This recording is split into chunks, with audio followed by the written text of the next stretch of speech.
Hello, I'm Emma-Louise Coffey, and you're welcome to the Dairy Edge, the Teagasc Dairy podcast. We're bringing you the latest information, insights and opinion to improve dairy farm performance.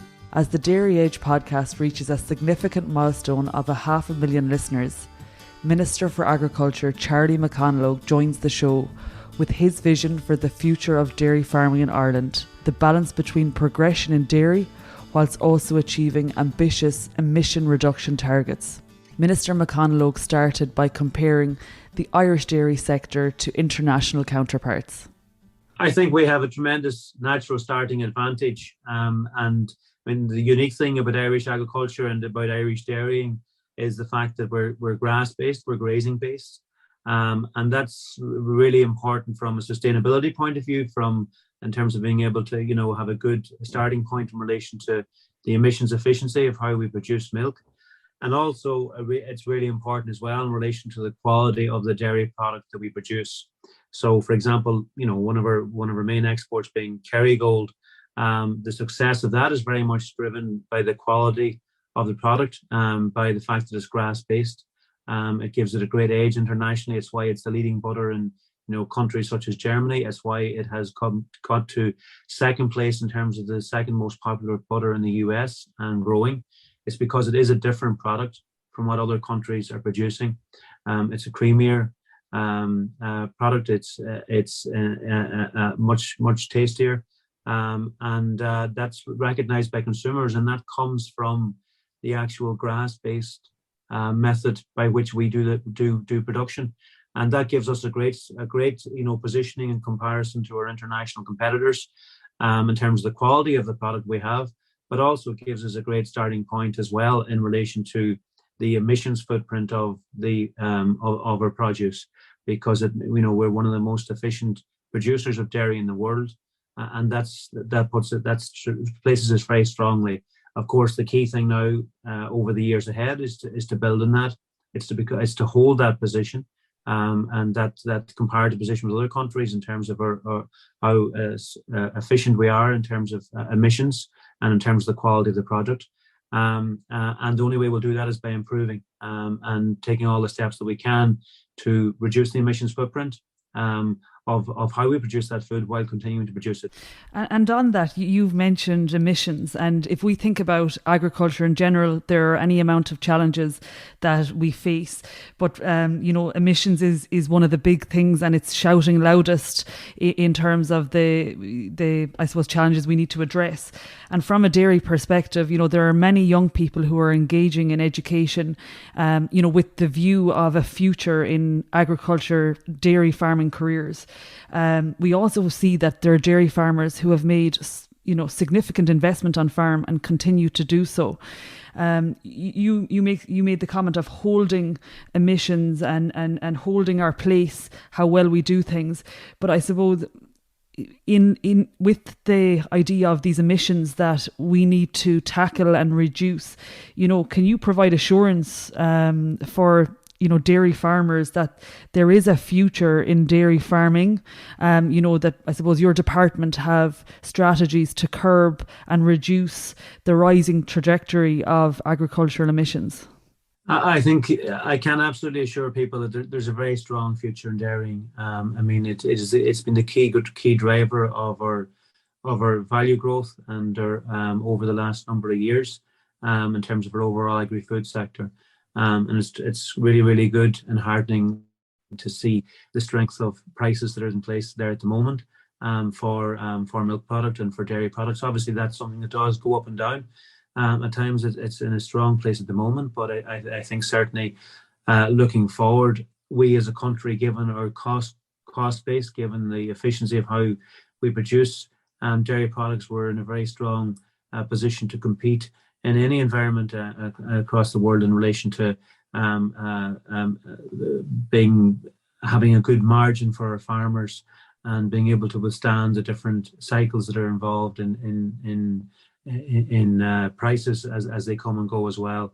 But critical to all of this, and what I've said clearly to all of the farm organizations, is my commitment to ensure that dairying continues to be an option for people that want to enter it, young farmers that want to come in that haven't been in it before. And also we need to ensure that there's space there for farmers who need to grow their herd to become economically viable to be able to do that. But I think the key thing is that we all work together to ensure that in providing that space, we are reducing the overall emissions footprint of our dairy sector as well as our agri-food sector. That's an imperative as well, and I think that's a challenging balance to achieve, but it is doable. But it does require us to work together. But specific strategies on the emissions, Minister, like, what are the I suppose particular things that your department see that are going to curb and reduce those emissions? Yeah, well, there's been a lot of change underway and which is continuing in relation to how we manage organic manure and organic fertilizer. And the transition, for example, to low emission soil spreading has been important. Also, we're seeing a movement underway as well in relation to reducing chemical fertilizer. And more use of clover sward, more use of multi-species sward. That gives achievements and emissions reductions as well. Also then in relation to adopting new technologies, potential is there in relation to feed additives in the years ahead. Also in terms of breeding profile and genetics, factoring in emissions profile to that and having it as part of our considerations. And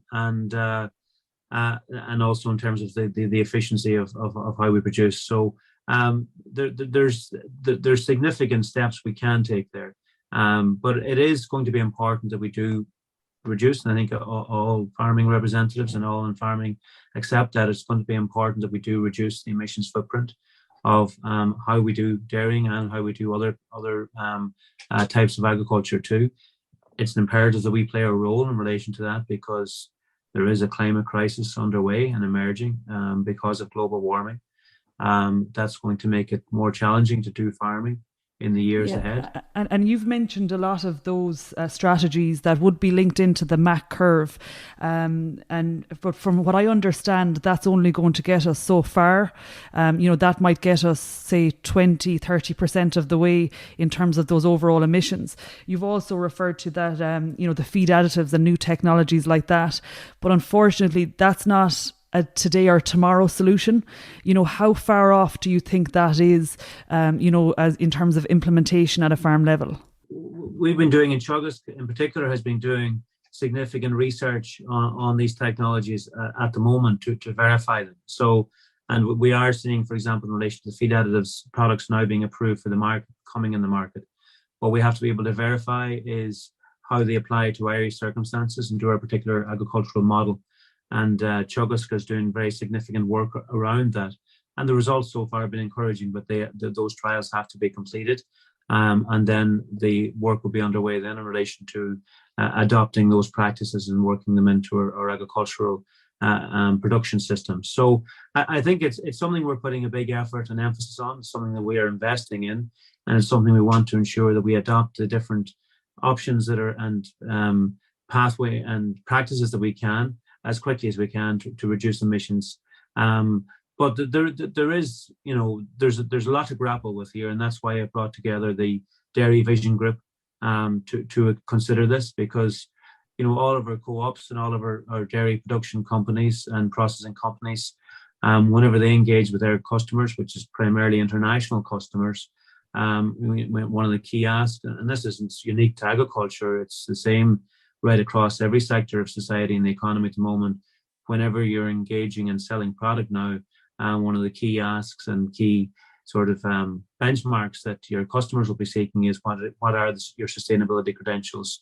What are you doing to contribute to the emissions, to reducing emissions? Because that's something that increasingly, month by month and year by year is becoming very much part of the public's priorities in relation to how they live their life, how they purchase their goods, and the day-to-day practices they do, because people are aware of the need to come together to actually reduce emissions profiles, whether that be in the food they eat, in the cars they drive, and how they heat their homes. And that's going to become even more of a factor in the years ahead. But all of our dairy processing companies are finding that in relation to the customers they engage with. And obviously, the focus in the past was very much on quality, safety, nutrition, the top class product. But now alongside that, and as important now, is the sustainability credentials and of how it's produced, the emissions footprint of it, and that's very much part of it now. So therefore, that's something that farmers are having to consider as well, and work with their processors and their co-ops on. And it's something obviously at policy level that I as Minister and the department have to grasp as well, and work and bring everyone together to meet that challenge. And then it's going to be important then that we do work together to actually implement the different steps that can actually bring about reductions. And alongside that, what's crucial is that we continue to produce the food, and we can continue to produce the milk, the cheeses, the dairy, the various dairy products, because that's really important. We do that. World population is growing all the time. I've just seen in the last few days there figures from the UN that the world population is soon to hit 8 billion people. It's not long since it was 7 billion. The world population is projected to reach 10 billion people worldwide by 2050. So that's going to be a growing demand for food and need for food. But it's going to be against a backdrop where it's going to become more challenging to produce food across the world, specifically because of the emerging climate crisis, making it very difficult in certain parts of the world to produce food. So it means that in countries such as ourselves, which are more blessed in relation to our location in the globe, that we have to be productive in terms of how we produce food, and keep doing that. But like with everybody else, we have to, in producing it, minimise the emissions footprint of it too. And Minister, you mentioned the Dairy Vision Group. I appreciate they've only provided an interim report for you, but if there was one recommendation from that interim report that you would say is going to have a massive impact, what would that be?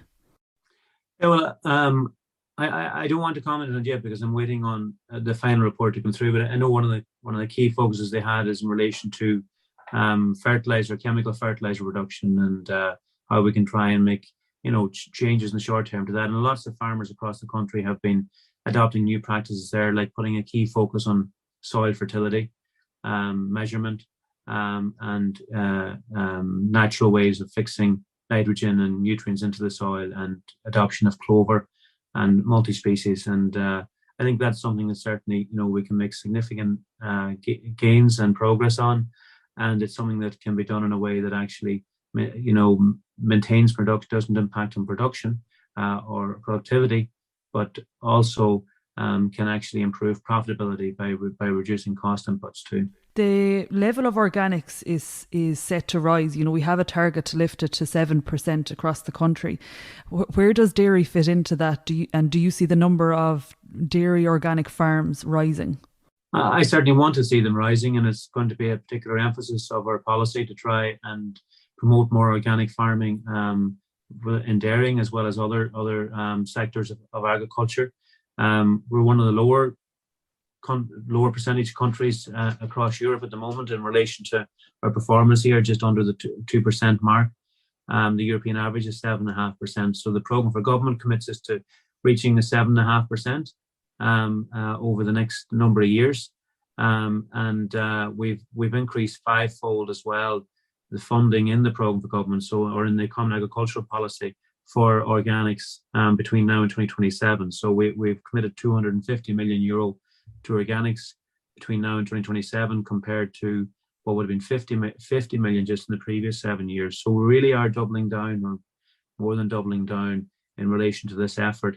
And there's a real market opportunity there to actually provide and deliver on that produce, which is becoming increasingly, sought after by consumers too, right across, internationally. And like when you look at, the type of agricultural model we have, and the fact that it's grass-based and grazing-based, and the credentials we have as a starting point, we're much better placed to produce organic foods than many other European countries, yet our percentage of organic is low in comparison. So I think we can make real progress in this, but it needs to be two-pronged, in that we'll be supporting it from a policy and financial point of view through the CAP, but we also need to invest in relation to the marketing of it, so that the market delivers a return to, in order to see real progress. And we'll be we'll be trying to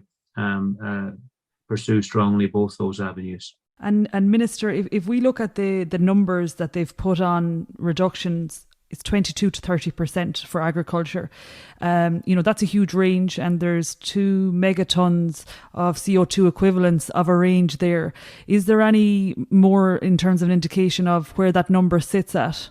Obviously, the programme for government commitment is that we would seek across the economy to reduce emissions by 51% by the year 2030. A 51% reduction based on what emissions would have been in 2018. So that's the Climate Act requires that we work to deliver that. That's also in line with what the emerging European plans are going to require of European member states as well. It's regarded as the targets and the thresholds and the ambition levels we need to achieve in order to actually address and mitigate the climate crisis that's been emerging and to actually tackle it. So that in order then to step that forward at national level, each sector of the economy has been given an initial target range. Agriculture has the lowest of the target ranges at 22 to 30.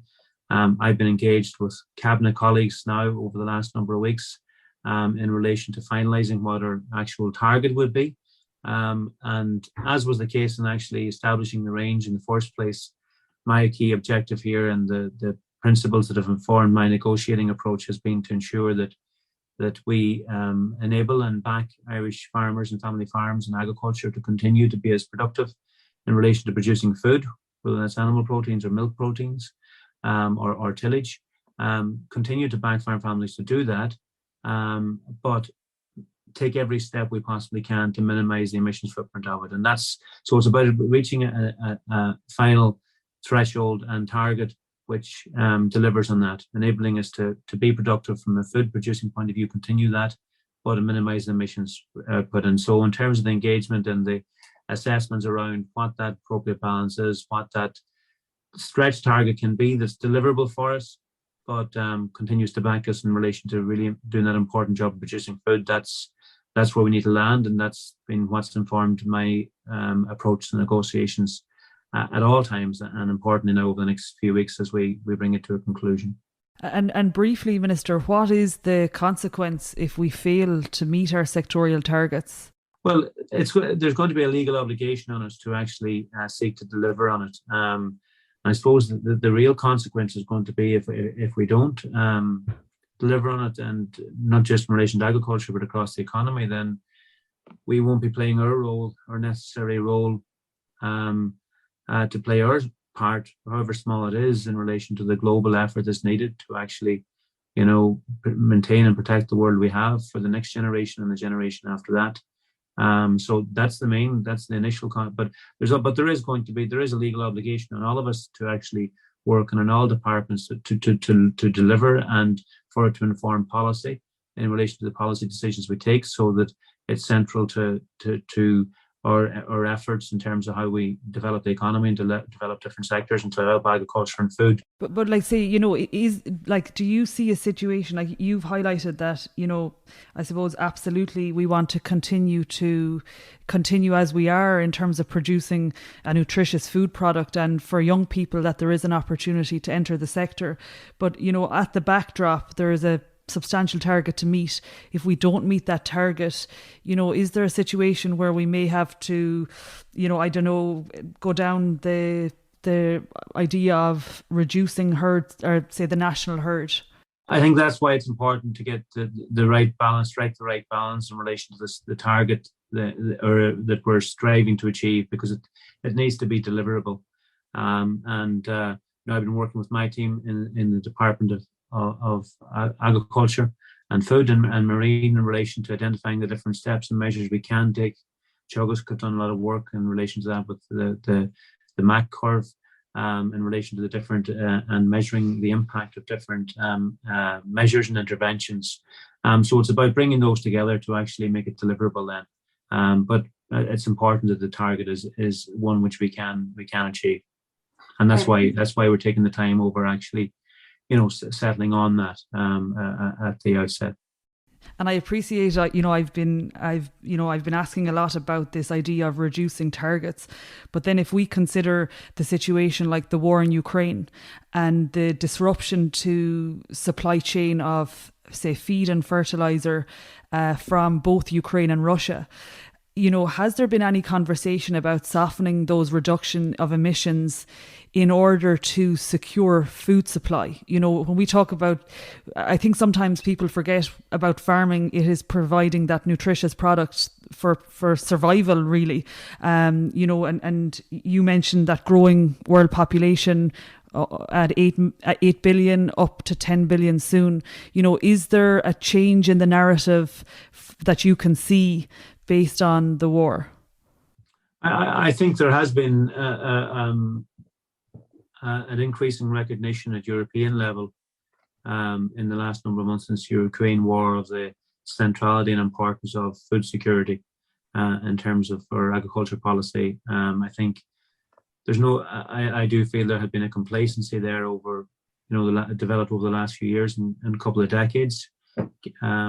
Given the stability that had been in place, that and food security was being taken for granted. It certainly wasn't the case in terms of our own national policy, but I think internationally it was, there was a sense, some complacency had developed.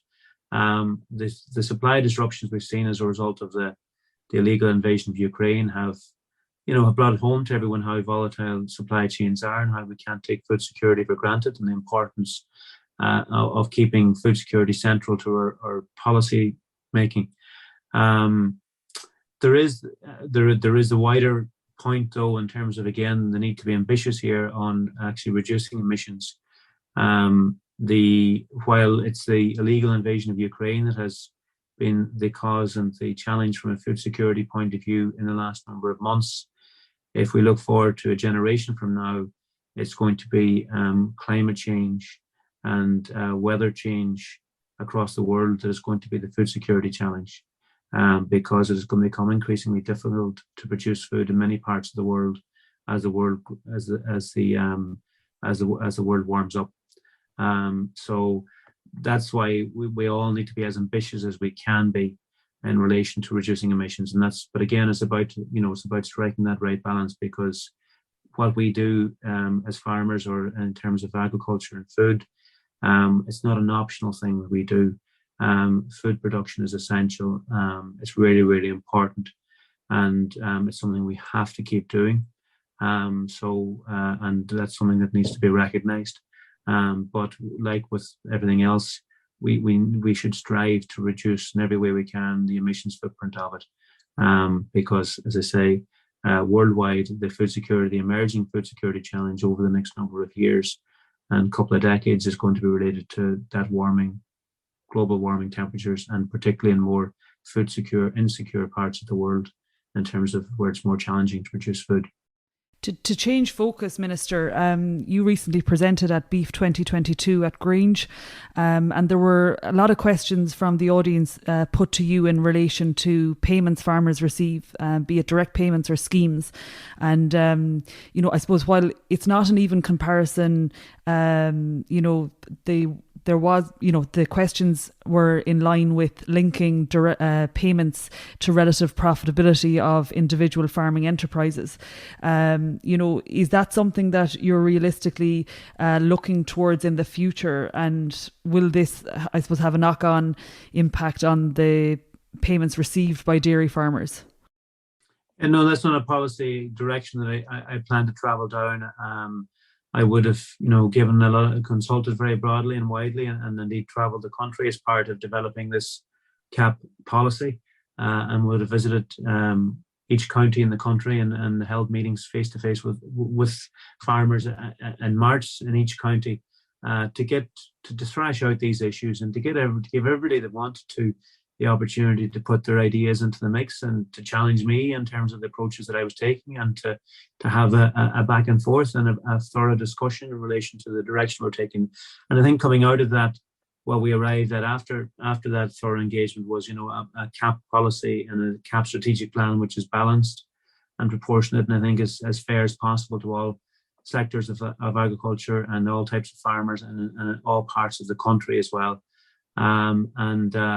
I don't think it's possible to be able to tie it to what income, tie cap payments as such themselves to what income an individual farmer is deriving. I think you have to, you have to be fair and have a more standard approach. And I think the approach that we have certainly for the next number of years in the CAP strategic plan, the area-based payments, and then the payments for the schemes, all of which are being strengthened and improved, and our national co-funding that with Minister Michael McGrath, I was grateful to secure is 50% up on what it would have been in the outgoing cap in order to strengthen those schemes, whether it's the environmental scheme or the beef suppler scheme, or the organic scheme, for example, or indeed TAMS. It's about trying to support farmers through that, and that's the approach for the next number of years. Obviously, further on from that, in terms of the next cap, that's a different something we can't project at this stage. It's again, like as it happened this time, it's something that'll first be discussed at European level and then at national level. But certainly, I think the approach we've taken is a balanced and strong and fair one for all parts of the country and all types of farmers, and that's certainly the approach that I plan to pursue. And you mentioned, conversation with Minister McGrath in relation to national funding. I suppose with that in mind, time is flying. We're not too far from the next budget. Do you anticipate any significant change in the way the agriculture budget will look into 2023? Yeah, well, with each budget, I try and improve the situation in terms of the financial allocation to farmers. So in the first budget, my first budget as Minister of Agriculture in 2021, we were just coming to the end of the previous cap, and I wanted to maintain all of the existing schemes without any gap periods, which hadn't happened before. And engaged with Minister McGrath, was grateful for him delivering a 12% increase in the department's budget in 2021, which was crucial to continuing those schemes. That was then improved upon and maintained last year. And now as we come towards the budget at the end of this September, again, I'll be engaging to try and ensure we have a strong package for farmers next year. Obviously, since last year's budget too, we've taken additional measures such as the tillage incentive scheme to support the €400 a hectare for each extra hectare of tillage grown this year, which there was a strong response to. And also, of course, then the fodder support scheme, which is delivering €1,000 per farmer to grow up to 10 hectares of fodder, again, in recognition of the additional cost challenges that are there for farmers. And that's additional following on from budget day. And also then we've had supports there for the pig sector and the horticulture sector too. So stepping all that out now, and my engagement around the budget will be to see, first of all, maintain what we have, but also and what we've secured and the increases we've received over the last couple of years, but also see where we can make additional progress too. And finally, Minister, on a personal level, what is your biggest achievement for the dairy sector since you have joined the Ag portfolio in September of 2020? I think I don't think I can take credit for the great work that our dairy sector is doing. It has been absolutely wonderful to see how it has developed and how many new entrants we've had as well since the quotas were removed back in 2015. I see my work as Minister for Agriculture, Food and the Marine to back our farmers, back our dairy farmers, back our beef farmers, back our sheep farmers, back all of our meat farmers, pig, poultry, and horticulture and tillage. In developing, it's been a privilege to be there at a time whenever we've been developing our new CAP strategic plan for the next number of years. And I think in relation to the funding and the structure of that CAP program, I think I've put in place a plan which is going to back dairy farmers and beef farmers and all types of farmers over the next number of years, and certainly in relation to looking at how we combine that, and continue the production of food, keeping farm family profitability central to that, but also marrying that with sustainability and emissions reductions in the time ahead. That's something I'm very committed to doing now to ensure that our agriculture and food sector and our family farms are in a good footing to continue to develop and thrive in the years ahead. We will wrap it there, Minister. Thank you for taking the time out of your busy schedule to speak with us today. While you acknowledge research that has been carried out by the likes of Teagasc, input from agricultural bodies and co-ops, At the end of the day, the decisions around policy and regulation that dictates the way we farm comes down to decisions made by you, your department and the wider government. So it is great to get an insight into your thinking of the future of the Irish dairy industry, and from listening to you today, the future is bright. Thank you, Minister. Thanks very much, Emma-Louise. That's it for this week's episode of the Dairy Edge podcast, and my thanks to Minister Charlie McConalogue for joining us on this week's show. Don't forget to rate, review and subscribe to the podcast. You can listen on Apple and Google Podcasts as well as Spotify, and for more information go to the Teagasc website at teagasc.ie. I'm Emma-Louise Coffey, and join me next time for your Dairy Edge.